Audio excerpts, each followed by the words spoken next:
In the spring of 2020, as the country goes into lockdown, outside, the garden is coming alive.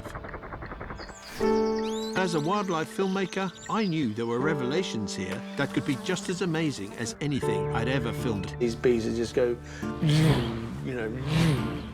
Discovering the secret life of bees took me on a journey I was not expecting.